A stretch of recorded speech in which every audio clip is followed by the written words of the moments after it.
Okay, just let you know that I just start the recording.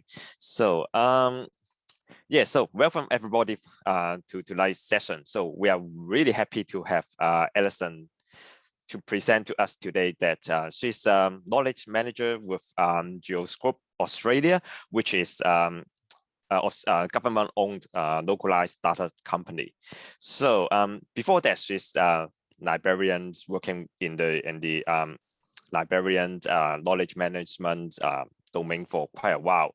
And we are really happy for her to have a speak to us about how to be like, what's actually in the front line, what's like knowledge manager is doing daily, and how to be like a successful knowledge manager, and some of the tips that hopefully we can extract from her like brains and all with her experience. So don't want to like waste too much time, and I just want to hand over to Alison. So it's all yours.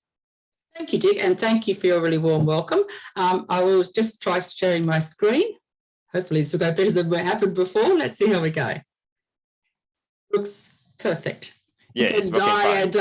And Brad, we're having fun getting this up and running for us all. I'd really like to thank you all for having me tonight. It's one of the advantages of lockdown that we can actually get together in, well, not that we're in lockdown anymore, please God, but in two different cities and exchange ideas and views.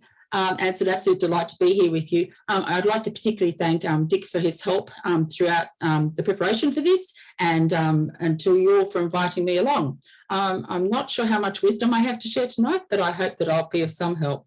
So I've been asked to talk today about my experiences as a knowledge manager and what the practical work of being a knowledge manager looks and feels like. I suspect for many of you, what I will be saying is not especially enlightening, because I'm thinking that some of you anyway will be working as knowledge managers. And when I start with the disclaimer that in my view, the practical experience of each knowledge manager will look somewhat different, because knowledge management is always discourse between the organisation and the knowledge manager for which they work. I imagine some of you will be vigorously nodding in agreement. But not knowing you very well, it'd be useful to find out a bit more about who is here tonight and your perspectives on knowledge management. If we have a lot of knowledge managers here, the discussion might be a bit different to if we have lots of people who've never worked in knowledge management. So my first question is, let's see, will the slide go on, is my first question. There we are. My first question is, who are you? And Dick's just put up a poll. Thank you, Dick. We might need to make that a little bit bigger. Let's see. Does that work? Everyone see that? So if you could answer what where your role is, what is your role? Where you sit in knowledge management? Are you actually employed as a knowledge manager? Are you a knowledge management consultant, an academic, someone who works doing some knowledge management, just have an interest, or something else altogether? That would just be really great, just so I have a feel for the audience and who's here tonight and what we all do. A nice range of things so far. Okay. Yes. Pretty much we have everybody's. Yeah. We got everybody's. Yes. And we have a really nice range of people. I can see we have the majority of us knowledge managers, and for that you may find that there's I'll be really interested to chat together tonight in that area.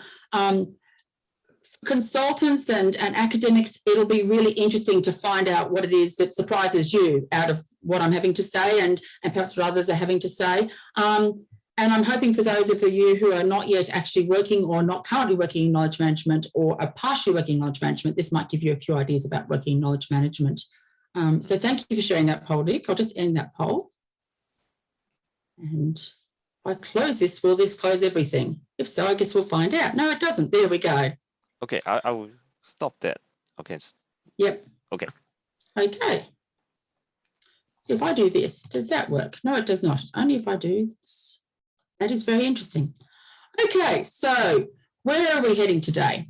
The discussion I want to have today will probably be easiest for those of you who are or have somewhat working in knowledge management, particularly employees working as knowledge managers.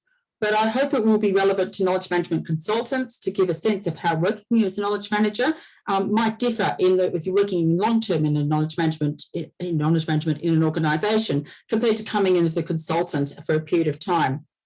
For academics, it may give some ideas about the issues facing practitioners, where practitioners would find your thoughts and inputs useful. For people aspiring to work in knowledge management, I'm not sure any of us have never worked in knowledge management, but anyway, it should give you some idea of what to expect and the traps that I and others have stumbled into that you might want to avoid. And if I'm being selfish, I should also say that I'm really hoping to gain as much as I give tonight, at least as much, in finding out your perspectives and where you're coming from and how contentious my ideas are, I guess. So how I want this to run, I don't want this to just be me all talking because that'd be very boring. So I want to set a context about where I work so you get a feeling for my particular circumstances and the particular challenges I'm facing and where I'm coming from. I'm going to explore the idea that knowledge management is not a settled profession. It's not a profession where everyone agrees on what a knowledge manager is and does, and that by its nature, the role is in constant dialogue with the organisation to work out its priorities and how we can best add value.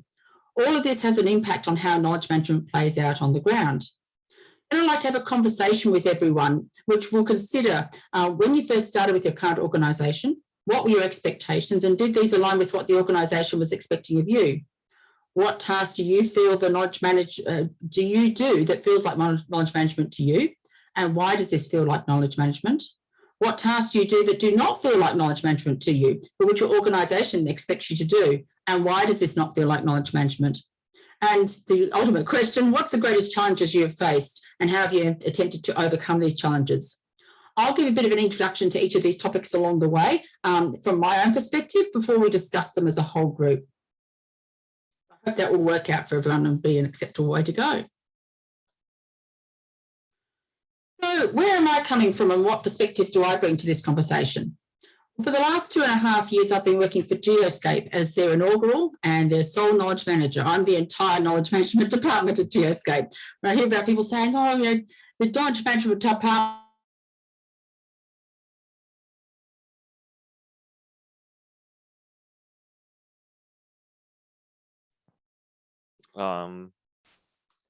seems we lost Alison. Or it's just me. No, she's gone. She's funded it all. We operate on a commercial model aimed at self-funding. Okay, so sorry, Alison. Yep. We just lost you for maybe 1 minute or a half a minute. Okay. So yeah, if you don't mind, just restart from this slide. So I'll just go back and yeah. So I was just explaining that Geoscape is an unlisted company. It's owned by the state, territory, and Commonwealth governments of Australia. Am I coming across clearly now? All good? Yep. Great. Behave internet. So while we're going, and we're the only body that's, I think, owned by all 9 Commonwealth, state, and territory governments, which is challenging. But while we're government owned, we're not government funded, and we operate on a commercial model, which is aiming to be self-sufficient and self-funding. That we do have to be self-funding. We don't get any Commonwealth funding or state government funding whatsoever. So our mandate is to develop and facilitate the broadest possible access to authoritative national spatial data sets. So data on location, data on place, data on where things are, in order to deliver benefits for all Australians. So we produce high quality geospatial data and products, and we sell them to businesses, organisations and governments. And we do that by gathering data from various suppliers, which varies widely even between different governments, as you can imagine, and putting that together, putting it into a consistent data set that can then actually tell us a lot about the space Australia. So that's where I'm working. Interesting space to work. So since joining Geoscape, my biggest revelation about knowledge management has been that, especially in the big wide world beyond knowledge management, it's actually not a well understood or settled profession. By that, I mean, when I say I'm a librarian, everyone has some idea of what I might be doing as a librarian. You know, you might think of books, but broadly speaking, everyone would agree that the core of my work is somewhere around the organisation of information resources and helping people find relevant information. Everyone has an image of what a librarian does. But when I say I'm a knowledge manager, well, normally I get blank looks, but there is absolutely no agreement, especially beyond the realms of knowledge managers and the knowledge management theorists, as to what that means, including what the core duties of a knowledge manager might be. We can see this in the variety of roles which are referred to as knowledge management roles, and they're advertised out there.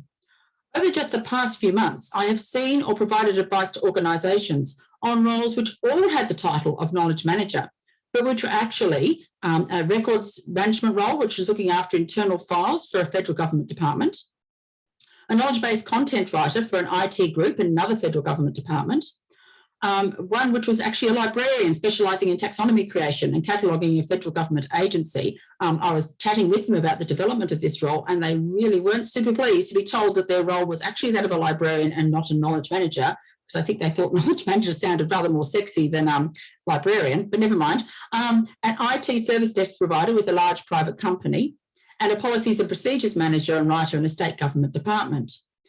Now, I don't think any of these roles are really knowledge management roles, but that is the job title applied to all these positions. Additionally, most, if not all, knowledge managers come to knowledge management from a previous professional background. In 2017, I was presenting at the Knowledge Management Australia, which was run by Art Group, and I did a survey for that on the background of knowledge managers, which I will admit was coming out of a law firm background, which might have biased it a bit because I was then working in a law firm as a librarian and knowledge manager. But I had a look at what the background was for knowledge managers coming into knowledge management. Most people came from an IT or a librarian background. A significant number came out of the industry in which they were working. So, for example, lawyers becoming legal knowledge managers was quite common. But plenty come to knowledge management from somewhere completely different. I know some of you do as well. I also know of a knowledge manager who was previously a banker. I'm not sure of his story of how he got from being a banker to a knowledge manager, but there we are. All these backgrounds surely colour how we each approach knowledge management, and particularly what we are likely to emphasise in our practice as knowledge managers. I don't think there are too many, if any, knowledge managers who finish year 12, do a bachelor's degree in knowledge management and grow their career from there. This tends to be at least a second professional career. That we ourselves will inevitably approach knowledge management a little bit differently based on our professional backgrounds, combined with the wider world not being certain as to what knowledge management does at its core, combines to make knowledge management a profession that is not entirely settled. I think that contributes to knowledge management being a role which requires more negotiation between the needs of the organisation and what they think we can do and what we as knowledge managers know we can do. And that inevitably has significant consequences for how it plays out in each organisation and for each individual knowledge manager. As you all have gathered by now, my pathway into knowledge management was through librarianship. Before joining Geoscape, I worked as a library and knowledge manager at Meyer Vanderburg, which is a Canberra law firm. I was initially appointed as a library manager, but from the first day there, I was storing and classifying their exemplar documents, presentations, articles, and the like in a knowledge repository. One thing I was constantly aware of as a law librarian, and indeed now as a knowledge manager, is that my role is a little bit of a luxury for my organisation. A law firm cannot function without lawyers, but it can certainly function without a librarian. So I was constantly on the lookout as to how I could add value to the firm, which is something I continue to do today.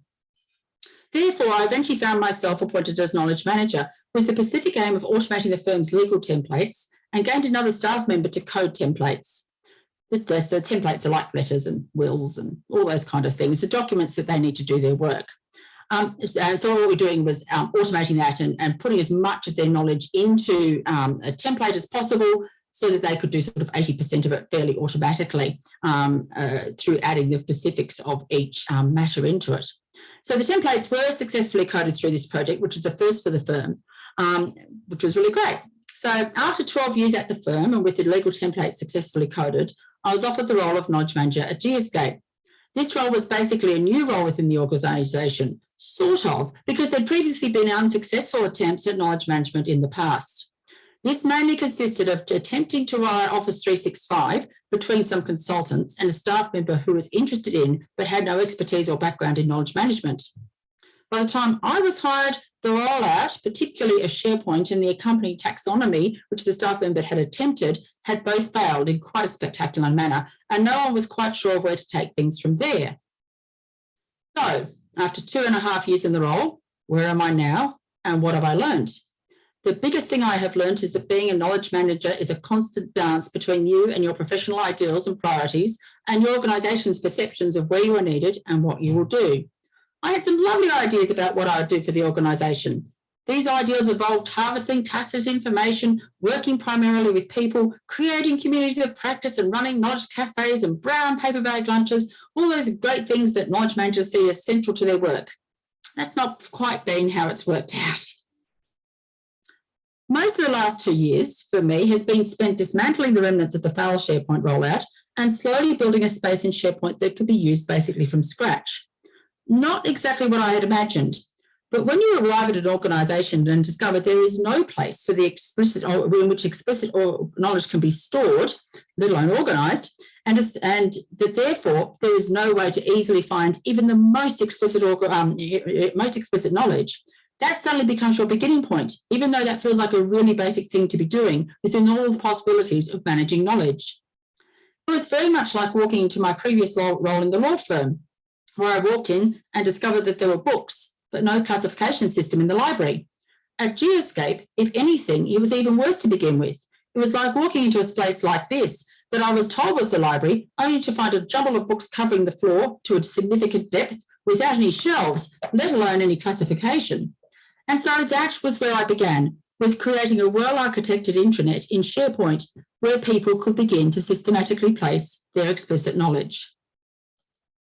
So, to my first question to you is, does this resonate with you? How has your experience of joining an organisation as a knowledge manager, whether as an employee or a consultant, or even looking outwards from some other perspective, been for you in terms of compared to the reality? How has what you expected, what were you expecting to find when you first joined an organisation, and how did it match up or not match up with your reality?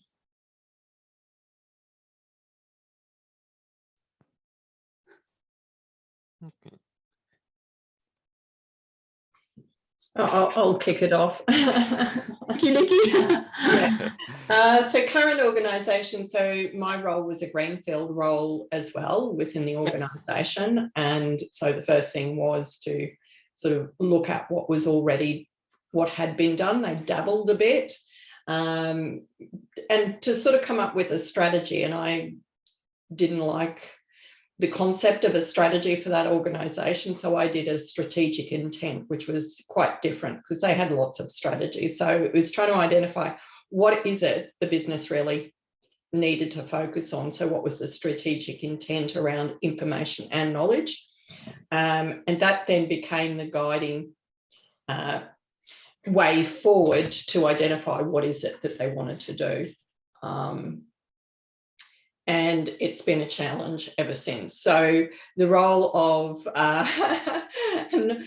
knowledge advisor, I went in as, and then knowledge manager, and then manager of this, and digital workplace manager, and manager of that, and different focuses based on what the business needed.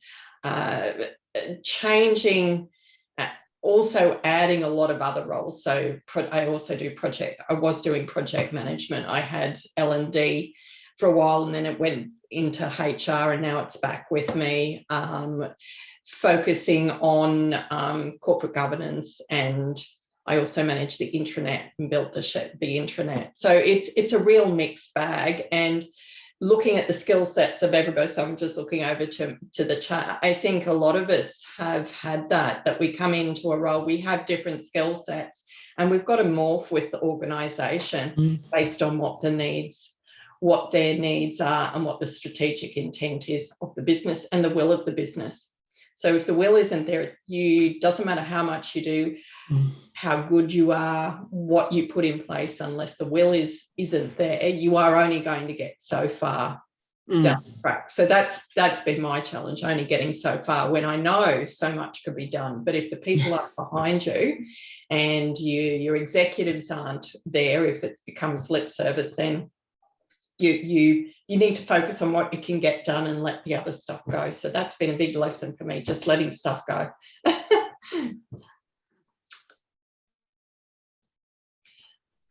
So Hi, it's Shah here. Thanks, Nikki. Sorry, I didn't mean to talk over you. I was very lucky, actually, when I started working for my last organization. They'd had a knowledge manager there who was a lawyer, and the groups were mainly lawyers and professionals. So you'd know Alison, that's all about good precedents and templates and technical know-how and so on. So they were good at that. But I was lucky in the sense that a year into my role, there was a Senate inquiry into the organization and the sort of things that the organization was doing very well, including not learning from major catastrophes in terms of cases lost. So it was perfect opening for a knowledge manager.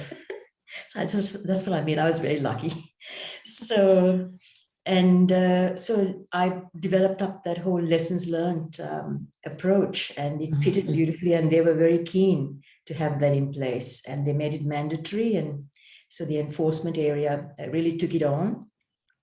So the circumstances fitted very well in terms of the organization understanding the business criticality of that knowledge from all their matters and cases, and how to learn from that, and also to continually improve their practice as professionals.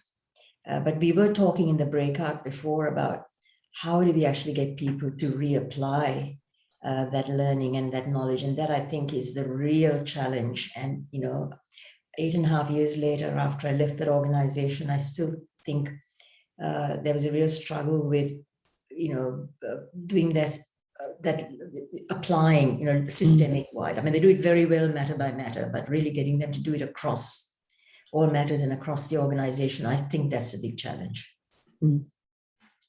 It's interesting because I started off with a strategy as well. I was relieved to hear Nikki saying that she didn't. It sounds like because I had a strategy to start things off with, but for various reasons, eventually work just takes over. And where things are, you just go where you're needed and find your place where you're needed and do what is needed.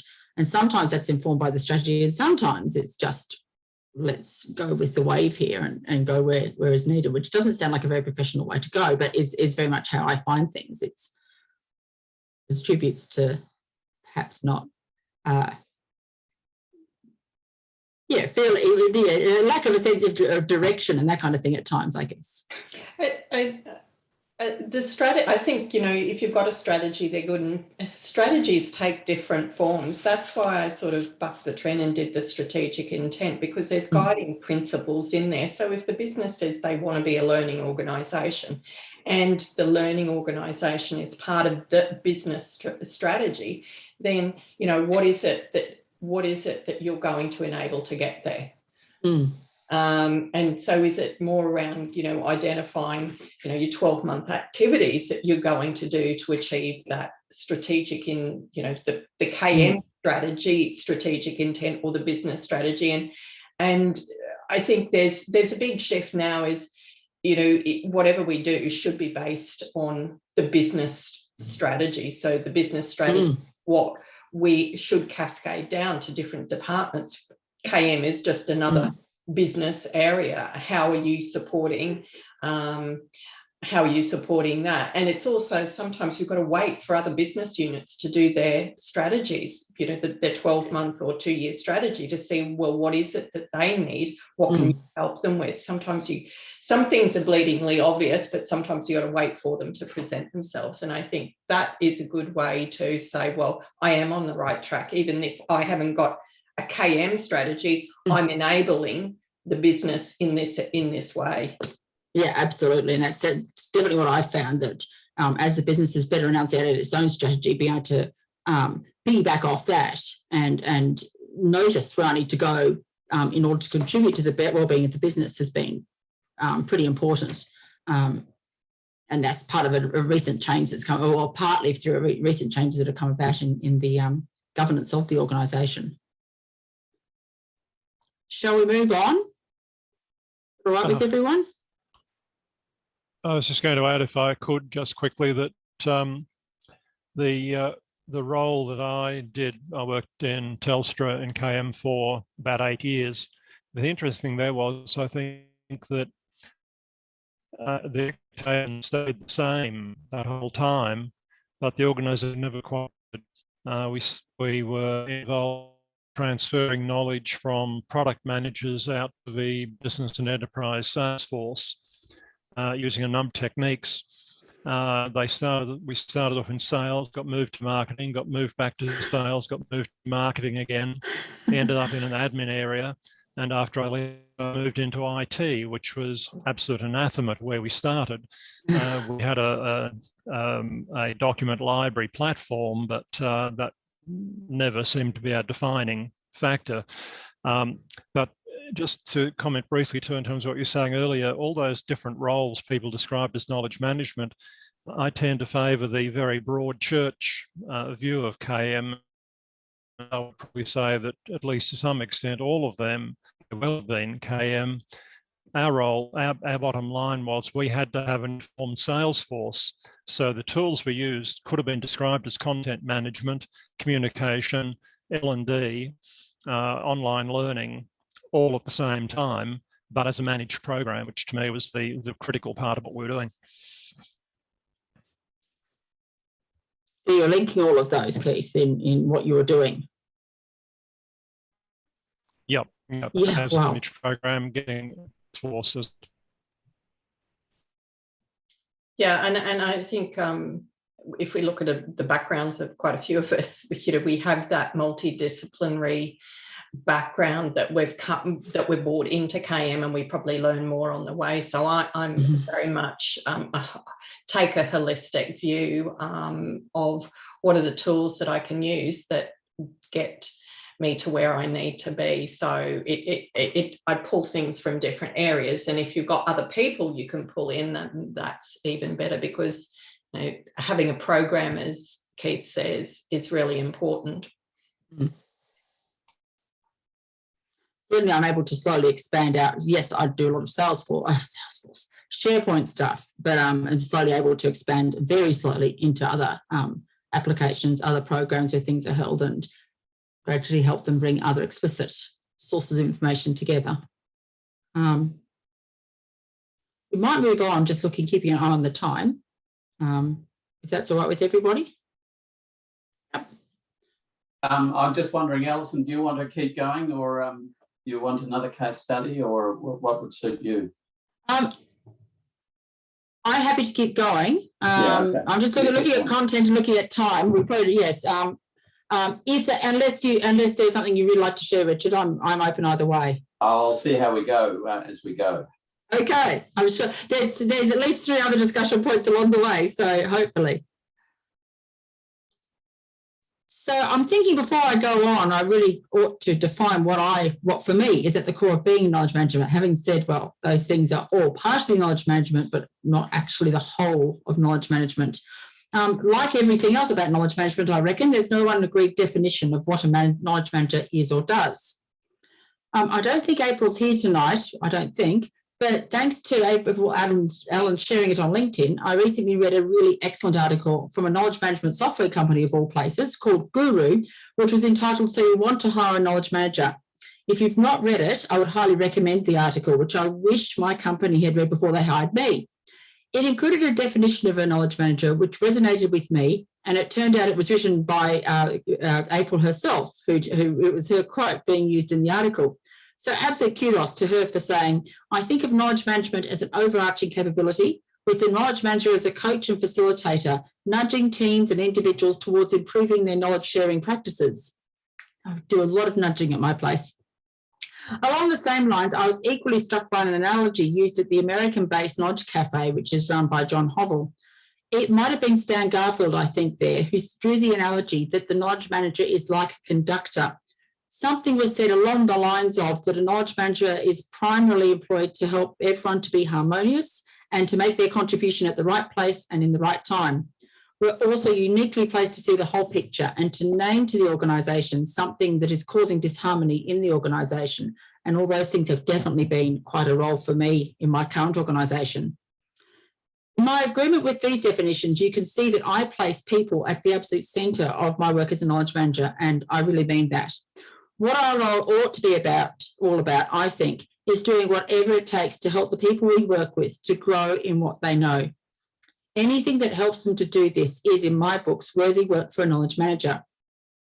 Our work always utilises technology, or almost always utilises technology, but should never be about the technology. It should involve calling out some uncomfortable truths where we notice disconnects in our organisation, and it should bring together disparate groups battling with the same thorny problems and issues to help them find a way forward.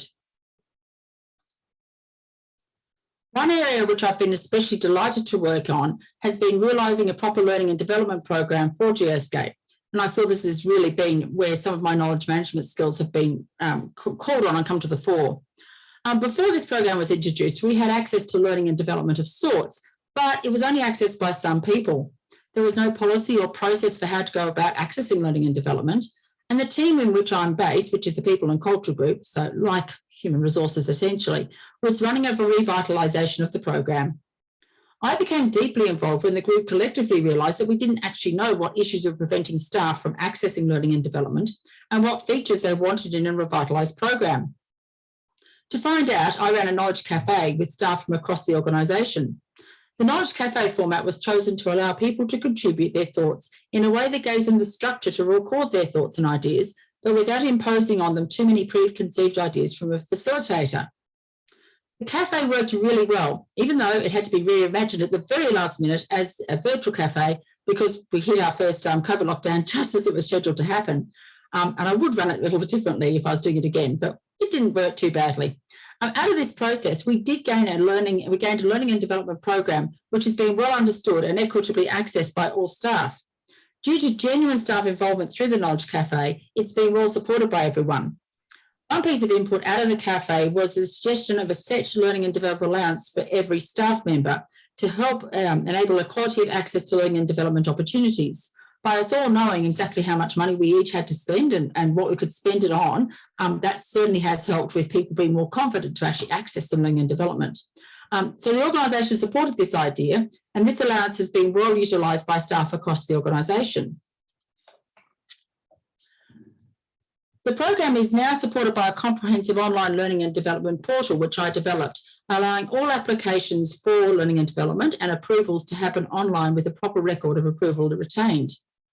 I think this portal, it was this portal that first got me going with using Power Automate to build automated workflows to support the approval process.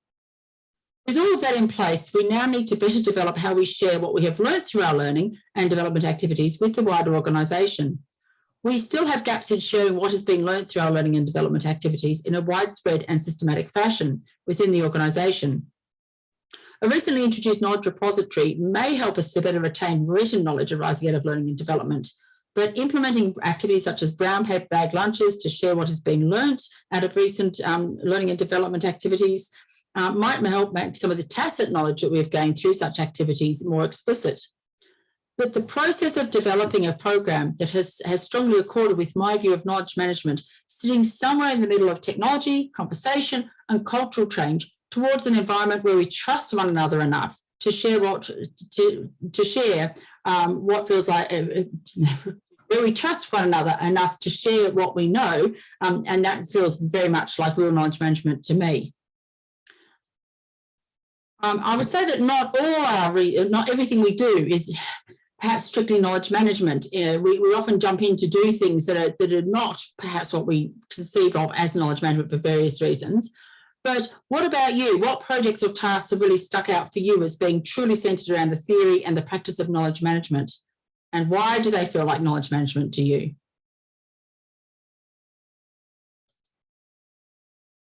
Well, you can hear me? Yes.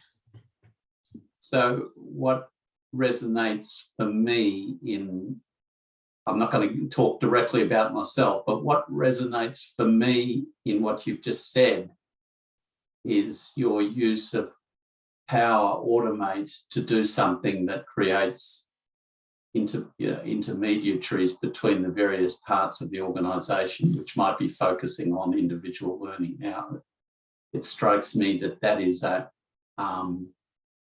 an acceptable, pragmatic thing to do. What I've learned in difficult, rather sadly in a way, because if I knew it now, I'd probably do a lot of things differently. But for right or for wrong, the centrality of the Microsoft stack in organisations is just fundamental. And I don't think that they can deliver the sorts of things that are actually required in today's world. And there's innovation required in the Microsoft stack to comply with records management requirements and things of that nature. You cannot do effective records management with the Microsoft stack. But the fact is that that's what is what the vendors have got this market locked up, and that's what you have to work with. So it seems to me your pragmatic approach is something that I would share with you. I agree with you about. But I think if you stand back and look at at the universe and say, what does it need? Well, I'm not sure that the Microsoft stack's the right sort of way to go. But anyway, that's a small contribution. For us, we've got a bit of an issue with the range of software we've got. We've got certainly the Microsoft stack, and I'm quickly discovering that what Microsoft tells you is perhaps not the whole story about how things work. Things happen within SharePoint, for example, and it can be quite hard to discover why things are happening. Permissions change if things get shared, and that's can be quite difficult to discover. But also we've got a plethora of applications at my workplace, which causes troubles of its own. Microsoft 360 was bought to be the sole thing, but took 2 years to implement, or more than 2 years. And by that stage, half the office had given up and gone to other systems. So we've got people working on different systems all over the office, and we still do. And I'm not sure whether it's better to bring, the approach I'm tending to take is not to rely on people being on Microsoft, because for one thing, lots of our knowledge is stored in other systems, like some of the Atlassian systems, even in places like Slack, where the context of the knowledge would be totally destroyed by migrating it into another system like Microsoft. So I'm tending to leave it in context and roadmap it using either Confluence or SharePoint, as the case might be, so that people can actually find what they need without removing context. I'm certainly not a fan of Microsoft's sake. On the other hand, I think I might be a bit of a fan of a little more governance around what it is we use, if it were possible. Yeah, I'll jump in there. I mean, I'm not wedded to a particular tool, because often our IT say we're going to use a tool. It's more about identifying what's the best tool to use when. So we've built out a guide, a which tool when guide, and a digital technology guide that's actually built in the Atlassian Confluence. However, our intranet, I have built in SharePoint, which is fine. And it's about directing people to the right location. What I would like to do is to see a global search, to be able to search across. And that's been a bit of a challenge, because the Atlassian suite we have isn't cloud-based at the moment, and we can't get the two to talk together. So really, I think, sometimes it's about doing an ecosystem map, and then working out how you can get people to the right location as easily as possible. So, our learning management system is different, but within Microsoft Teams, we now have enabled Microsoft Viva, so we have access to, I'm trying to push through our access to LinkedIn Learning. So we have LinkedIn Learning. So you've got all these different platforms that people are engaging in. We use Teams, we use Zoom, we've got information locked up in there. So, a lot of from a KM perspective is it's just identifying, what is it, where is it, and how do we make it accessible to people. So, we've got a knowledge base for our staff who are front facing with customers that sits in D365. That was the tool we were given. But our business processes and other artifacts live in Confluence. And so, you know, it's just horses for courses, and it's about also trying to guide people in the right direction, you know, giving them the wayfinding. So on the front page of the intranet, we've got key, you know, where people need to go. And Alison, I've got a question for you too. You mentioned that the scope of your organisation is across the Federation and its jurisdictions, which is a fascinating area. I know I've had I'm a bit of a, you know, I've been in that space across the Federation and been injured many times in it. But is there something that you notice about the uniqueness of your organisation that gives it its either critical edge or opportunity that you as a knowledge manager would want to amplify? Or do you really feel you're in the trenches and you can't work at that cutting edge stuff? You have to just work in behind the scenes in the organisation. I hope you understand the nature of my question. Yeah, I think I do. That's a really good question.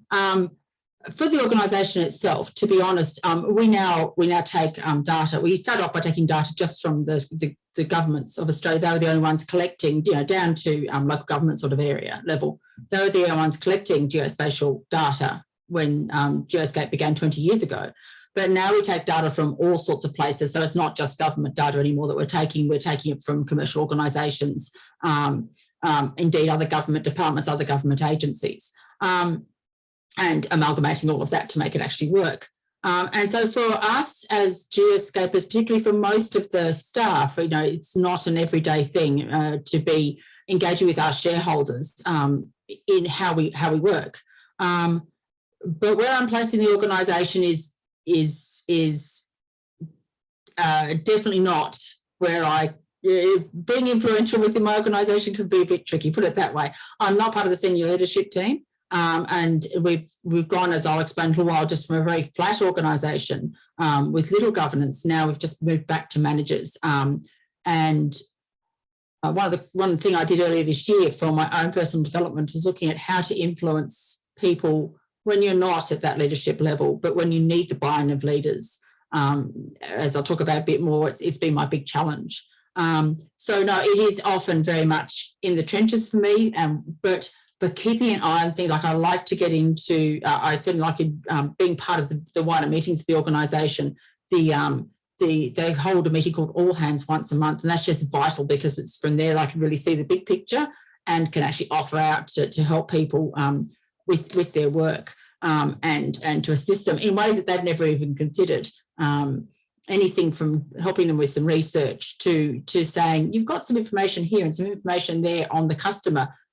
Can I help you with putting that together? And they've just never considered this. So it's about just constantly and sometimes tiringly noticing all the time what is going on and where it is that I can actually assist. And often once I do start to assist, then in a particular area or a particular team, that's what slowly brings people on board.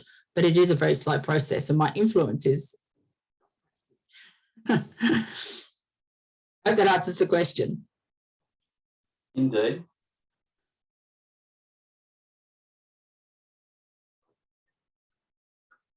Shall we move along? Yeah. Yeah. Yes. This is my current homepage, and I should put in a disclaimer. This was one of the first pages of the intranet on Sharepoint. It's a bit of a mess, right? It needs some tidying up. It was one of the first things I developed. Am I proud of it now? Probably not really. Is it on my list of things to actually tidy up in the next few weeks? Yes, it is. So forgive the slight mess. So thinking about tasks that we all have to do that are not exactly knowledge management, but so needed. They support us in our work, or they do something else, you know, they do something that's going to enable us to actually manage knowledge. For me, there's never been a time, either in my previous organisation or now with Geoscape, where I felt I could focus solely on things that were definitely to do with the practice of knowledge management. When a knowledge management department consists of one person, that's just the way things are. For me, the thing that stood out as being something that enables knowledge management, but is not really purely about knowledge management, has been the setting up of software to provide the spaces and the tools which enable knowledge sharing, which is a bit ironic because this has been how most of my time has been spent to date at Geoscape. Don't get me wrong, I've discovered that I am a lot better than I thought I was at adapting technology to get it to work the way I need it to work. There is so much that can actually be done out of the box with Office 365. For example, I recently created a system for our legal team to enable staff to provide the legal team with legal instructions on Microsoft Forms. Workflows over on Power Automate, combined with a nifty use of Teams, notify the legal team of the form, save the documents attached to the form into a private document library in Sharepoint, and create tickets for the staff in the legal team on their Trello board. This saves the time of our lawyers and helps them to gather the information they need to provide their expertise to our staff. Is it helping staff to increase their knowledge? Well, sort of, I guess. It separates out what they need to know and stores it in all the right places. And just by creating a good architecture for the legal team within the broader intranet, I'm ensuring that we are storing what is known in a logical, easy to find space. It certainly makes for more efficient processes, both in terms of the lawyers not having to clarify nearly as much with staff and saving lawyers time through the automation of the process. And I was actually really chuffed that I managed to get a system to do this. When I was first asked, I could just get some tickets automated to go on Trello and put these here. I was thinking, oh my goodness, this is going to take a lot of research. And it did, but I actually got it to work, which I was quite surprised by. But if I'm actually truthful, I do this kind of thing because if I don't, no one will. I've had to discover for myself the intricacies of Office 365, particularly in the way it is used at Geoscape, which is quite an interesting way. They use some things and not others, because as knowledge manager, I am the only interface between the IT department who provides and implements the software, but perhaps has a little idea about content, end user needs and the organisation information and the actual end users. If I don't do these kind of things, there's no one else who knows how to customise in the organisation, who knows how to customise the Office 365 experience sufficiently to build such a system, or indeed who knows anything at all about pulling together all the disparate systems that we've got. So pulling together Confluence and Sharepoint in a way that actually makes sense and pulls together the information that people need. I think this work is much more that of the emerging profession of a technologist, but then I wonder if the skills and roles of a technologist can be easily separated from that of a good knowledge manager. And finally, it really bugs me when, as happens too often, someone says, oh, this is Alison, she's our SharePoint expert.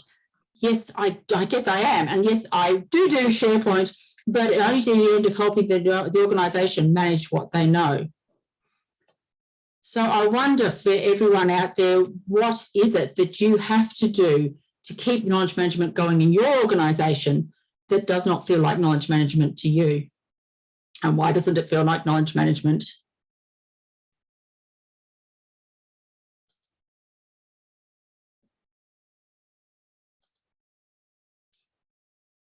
That one stumped everybody. I suppose, I mean, my role is just not KM. And I think I said before, you know,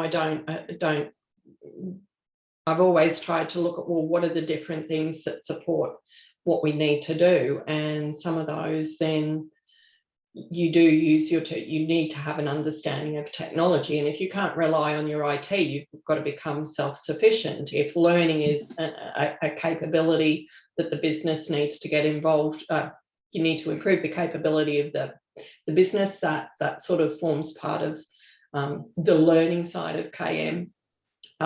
Information, people need to get information, so you need to structure it well. So, you know, I look at it very holistically rather than, you know, excluding some of these things.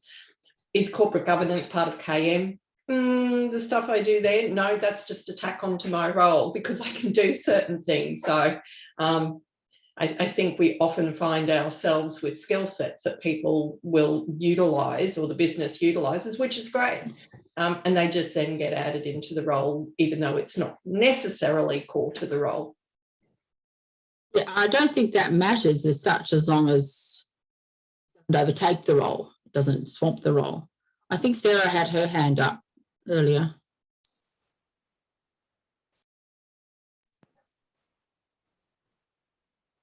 Hello, Sarah. Do you like want to talk about something, or you have a question?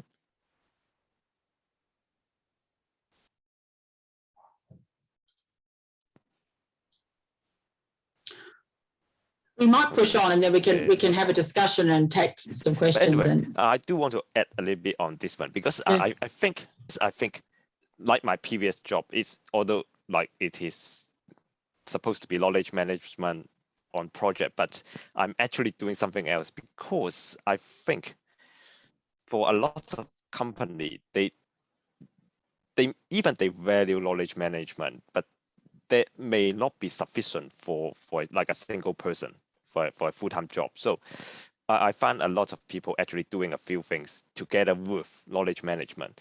So yes, sometimes you need to juggle between the two. And for example, for my personal experience, because of my IT background, so I help a lot in terms of IT questions or support compared to my KM jobs. So I need to split my time into two. But I'm not sure for like maybe for yourself, you are more like a dedicated knowledge manager. So maybe you have more KM dedicated work. And also in terms of what actually contribute to knowledge management work, it can be different from different people. So a lot of, I think my previous company, they see that more like document management or information management, or even how to just, for example, make the collaborate platform a little bit more useful for the company. That's already like a KM job or KM task for them. So for some people, I think I would agree that they often do extra tasks, well, partly because of demand, partly because we have the time and the skills to do that. As I say, if I was not doing those things that actually get Sharepoint going as a collaborative tool for people to use, there just wouldn't be anyone in the organisation who could do that. And it certainly helps people with sharing their knowledge ultimately. And I do enjoy it, but I go, oh, having spent 2.5 years doing this, is that really where I should be? Is that really what I should be doing? I probably shouldn't beat myself up so much about it. We might go on, and then we should have some time at the end for further discussion and questions, if that's all right with everyone. Yeah, sure. Sorry, just want to draw your attention to something on the chat there. Sarah Sanderson is on mute and is asking if somebody can unmute her. So I tried, but I can't. The host is not allowing participants to unmute. Are you still in as the host, Dick? Yes, I tried to unmute, but I can't. I can only ask to unmute Sarah, but yes, I can't unmute her. Perhaps, Sarah, if you have a question, type it in on the chat anyway, and we'll see if we can respond to you that way. Yeah, the other alternative might be to just check your audio or log out and re-log into the meeting. Yes, that will work. I wonder if she fires up a video, if that'll work. Don't know.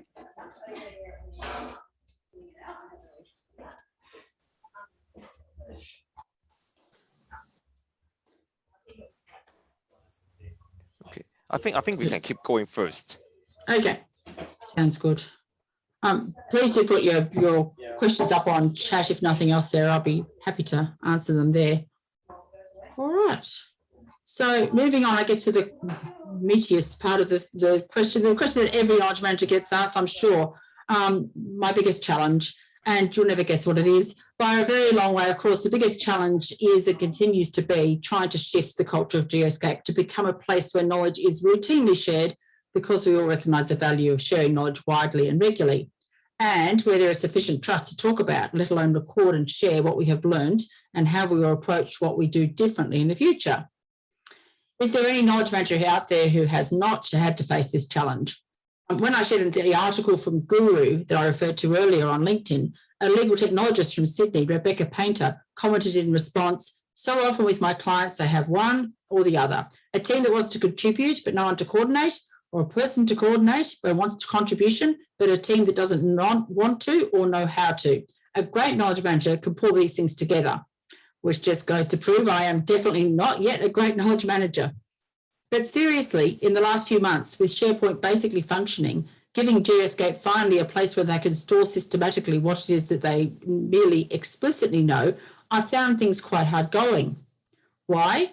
Because I can no longer ignore what I've known for quite some time, but haven't needed to face up to, which is that it is very hard going to get people to share knowledge when the organisation does not yet expect that their employees will do so. As soon as I joined Geoscape and saw that part of my job was to be the knowledge management evangelist, I knew that ingrained expectations from leadership around sharing what we knew were not going to be something within the culture of Geoscape.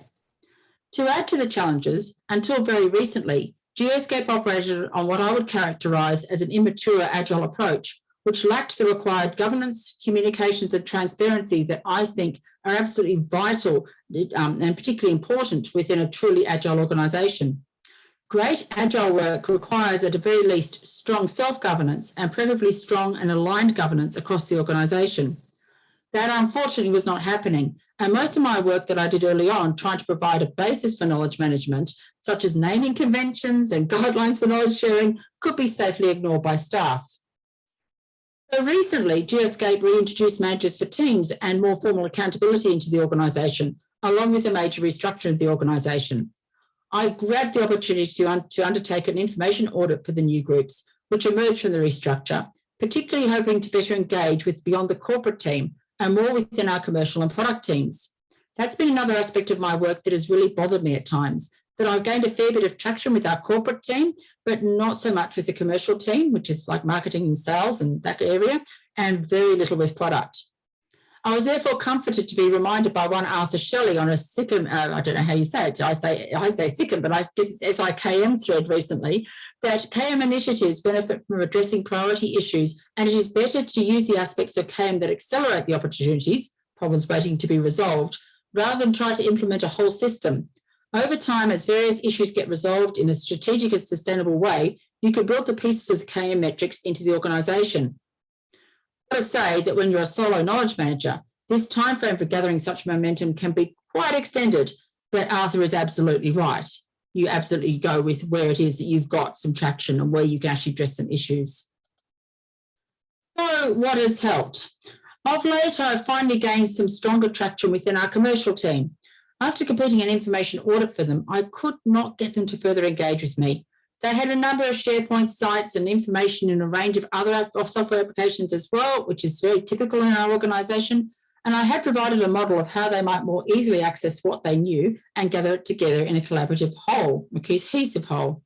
But for ages, they didn't want to engage. They were worried that by handing over the grunt work of realising this model to me, they would lose a whole lot of information and, oh, God forbid, that I might delete vital files.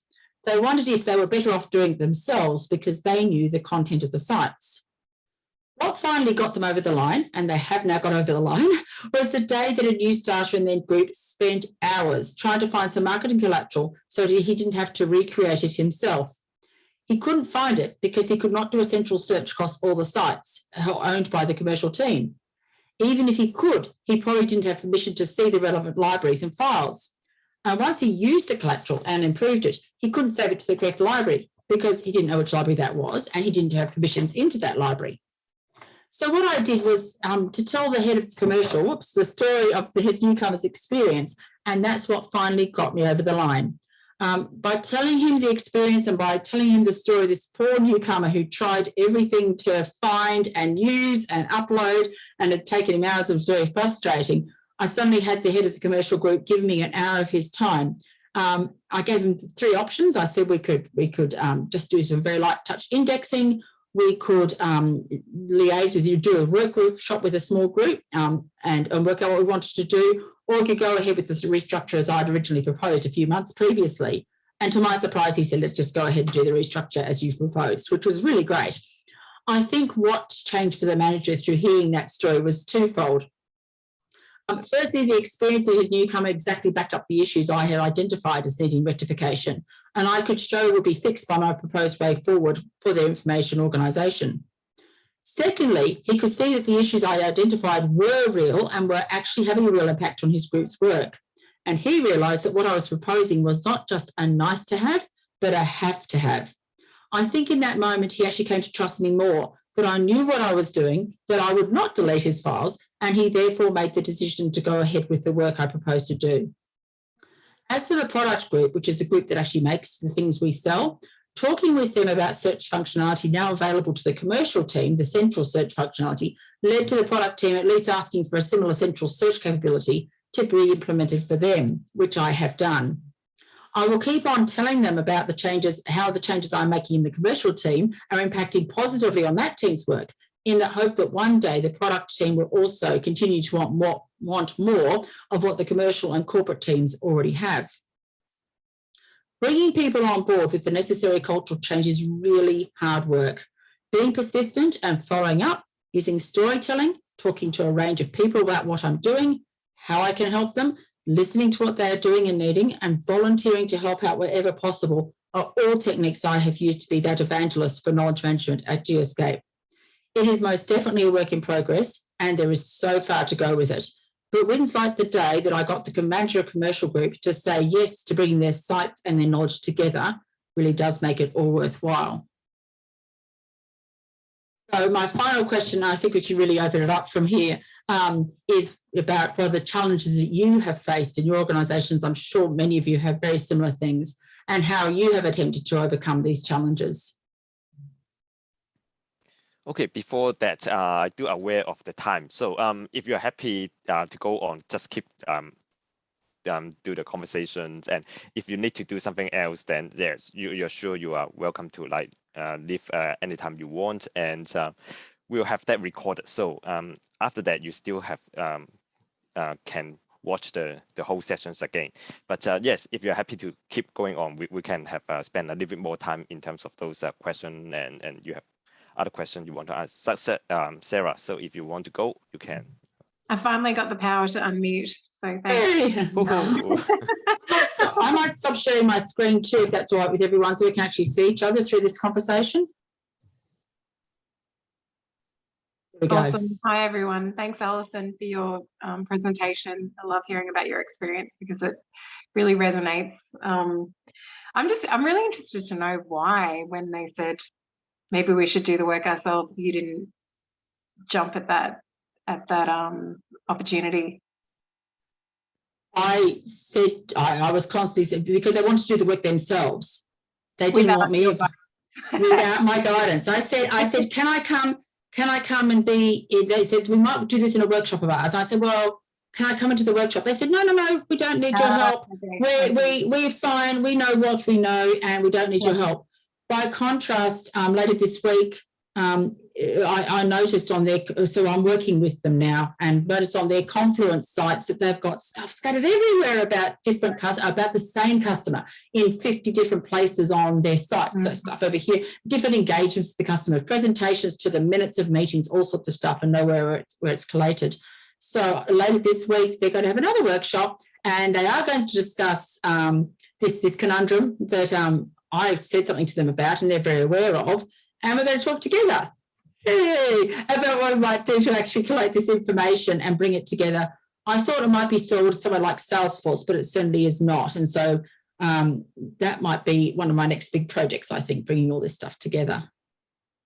Oh, it's good. It's exciting. Yeah. I'm interested in metadata, definitely. I feel like it's central to our role, and I work at ASIC, which is the financial services regulator, and I think that we've got a lot we can do with SharePoint metadata, and I'm just trying to make a claim to be involved in the metadata management with the Information Resource Centre. So is that like the library or the Information Resource Centre? Sure. Oh, the library and the records managers. Yeah. So I've just got in. Sorry, you go, Sarah. You go. Yep. I've just start with the knowledge repository. Because there was a taxonomy developed within SharePoint before I came, as I mentioned, and I'm not sure if it was the system or if it was the person using it, but she reckoned it was restricted to 2 terms only. So you could only have, say, the word, I don't know, business and management. I don't know. It's a complete schmozzle. I've now, it took me a while. I have used enterprise metadata, but I've now discovered that actually the taxonomy system, the term store within SharePoint, is actually reasonably flexible. Really good. And it's been really useful for creating, for our new knowledge repository, a taxonomy of terms that we might otherwise use a choice field to define. But this just gives us so much more space in which so I can define. I've got names of all the squads or departments, or they call them various things, the squads, teams, groups over the years, so we can tell where it's come from, what kind of artifact it is, and it just gives you so much more space. And when I've come across a weird kind of document that I can just add it into the term store and be picked up very easily, which is just great. So I'm finding it very useful. Yeah, we're just on our way to SharePoint Online. So we're working on the project to migrate from an old version of SharePoint to SharePoint Online. And one of the things I'm really pushing for is enterprise keyword as a column on the all of the pages, site pages, because it seems to me they're the kinds of things that sometimes information managers don't think about doing, and they sometimes say, the response I got was, you can't add keywords to pages in SharePoint. It's just there's so much to know about SharePoint that people don't even realize what it can do. So And you add enterprise metadata to pages in SharePoint? I didn't know that. I know you can add to documents, but absolutely you can add keywords to there pages. we are. And if you get Microsoft topics has been enabled, so that's another layer as well. Yeah, which then would tie quite nicely together, because I'm using enterprise keywords with items, but it would then tie quite nicely into the confluence idea around labels and drawing out some commonalities between sites or pages that way. I'm just thinking. And I'm interested in people's experience of cleaning up term sets, because I feel like when people assign keywords, you want them to be really free to add whatever, but you want to somehow bring it together so that, when people make spelling mistakes or they capitalize things and the system doesn't pick it up, or, doesn't create the associations itself, that's something we can possibly do to improve the search. But I don't know if anyone's doing that manually, or if that's just my idea that someone should be doing that. I'm the sole person who I think is using the term store at the moment in my organisation. Anyone could, I think, but it's no one else is. I do need to do some cleaning up. My spelling mistakes, but I found it. Yeah, so I do manually intervene all the time, but that's through a taxonomy that I've created within the term store, not through enterprise metadata. I should work out. There is surely a way to do that. I know there is a way to do that, so I should be going in there and tidying that up as well. Thanks. I think manual intervention is pretty important, and someone to think about structure as well, not just not around the enterprise metadata so much, but around the if you're developing a taxonomy through a term store, obviously it needs to thought through to begin with. I think it's not just like a term store. For example, like your lesson learns database, that kind of things needs to be clean up, not delete, but more or less you may need to reintegrate some of the lessons into one. Or yes, there's a lot of maintenance work in that sense. Yes. I wish we had some lessons learned in our organisation. I wish that was a part of our culture in our organisation. It's not yet. One of these days, maybe. Just say, trust us to talk about lessons learned as he's about to leave. I think it would be a great thing if we were comfortable enough to actually sit down and do that in our organisation, and then to actually record what we learned and put it into a database. It's what I aspire to. But then, yes, definitely, I think any repository, part of the trick with it is keep it well disciplined and well clean, I guess. There is an image about taxonomy and folksonomy or other like. If you ever look at how, say, a school campus is designed, and you see all these lovely concrete paths going in nice ordered patterns, And after the first semester of school, you see people have been crossing over the grass and ripping the grass up and leaving a dirt track in a different direction. The idea is then once you let the people who actually use the campus make their own paths, then you go and concrete that path. Yes. I remember hearing some years ago there were some technologies that did assist with that, but I honestly can't remember what they are now. One thing I will confess, I jumped in and taxonomized because we needed something systematic in the background of a new knowledge repository. But my next step is, for two reasons, I really want to get a glossary, sort of a combined glossary taxonomy going for geospatial terms within our organisation, partly because we've got, there isn't any at the moment, and that really holds up new people coming in from understanding, and partly because what our terminology is, and partly because that could provide a really good systematic way of describing in geolocational terms what we have. So a double reason for doing that. But that would also involve consulting with people about their natural language, which I haven't done enough of yet in terms of taxonomies and in particular. Patrick Lamb's a bit of the expert on that. So if you look at any of his books, he's got one on taxonomy and ontologies. There's also a really good book. It's an older one called The Accidental Taxonomist. So there's some great books out there. And I think it's a bit of a combination of both, you know, the folks on this, as you said, you have your standardized vocabulary, and then you go and have to basically mine what people are writing and how they're creating, you know, what they use to tag.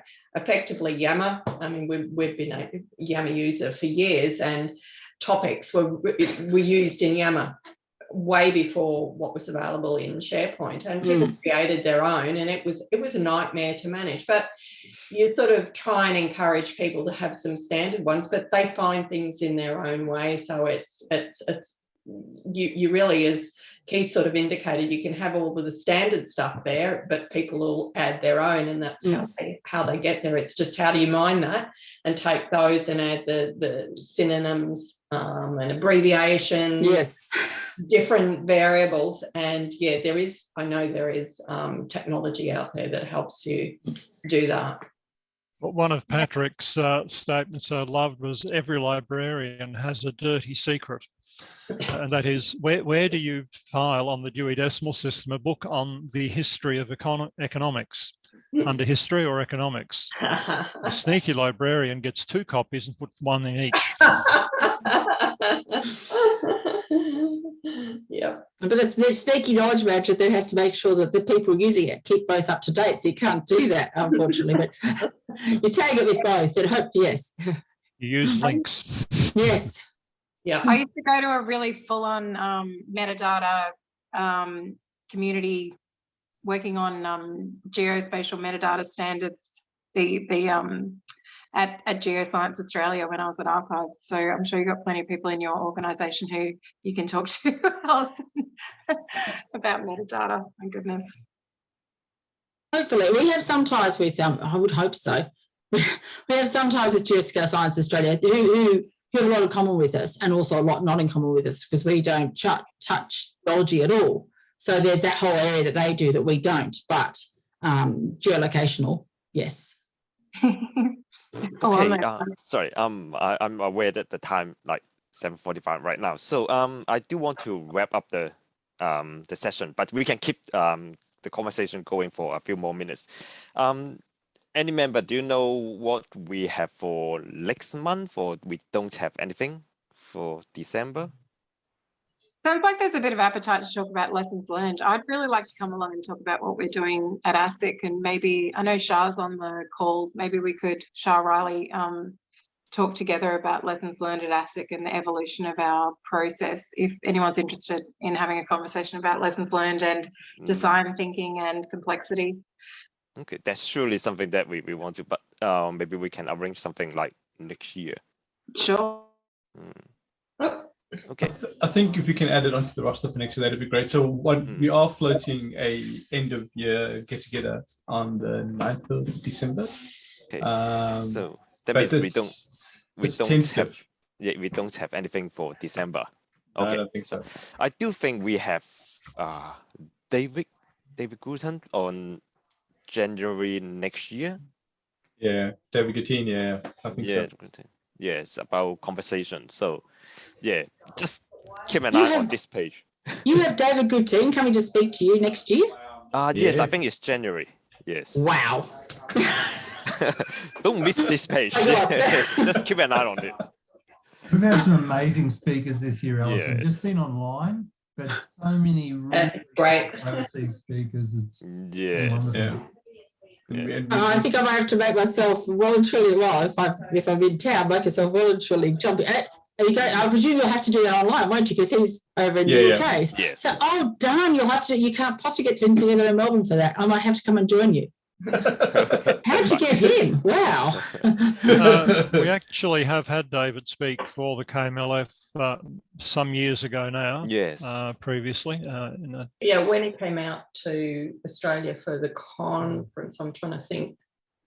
Sorry, you notice there's like fangirl moment here because Knowledge Cafes. I was like, hey, got David. Sorry.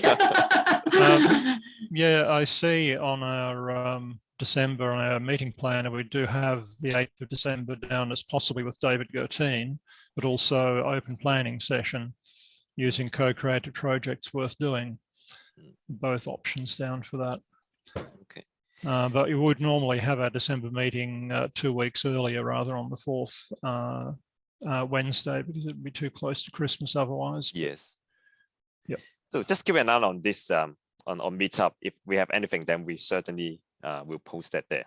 Yep. With So, the and recordings, I'm still waiting for Arthur to add me to get access to the recordings. okay, which one?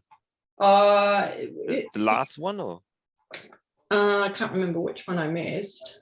But don't we have to get added to? Is there a YouTube channel or something? There's a yes. KMLF YouTube channel, and when our presenters are happy for the recording, no, I'm not sure I'm not sure we ended up deciding about public or private, but I believe we should be able to just send out a link to a private recording through Meetup to anybody who RSVP'd to the meeting. Right. Okay. But I'm not sure where we're up to with that. There's a September one and insights from KM. Is that all there is? I'm on not sure YouTube? what I'm the not latest sure, is but there. yeah, I'll have a look. Some of the earlier ones were on Arthur's personal YouTube account, but they should be going on to the KMLF accounts channel. Maybe that's what he was talking about. Okay. So anyway, I'll stop the recording right now, and I'll upload that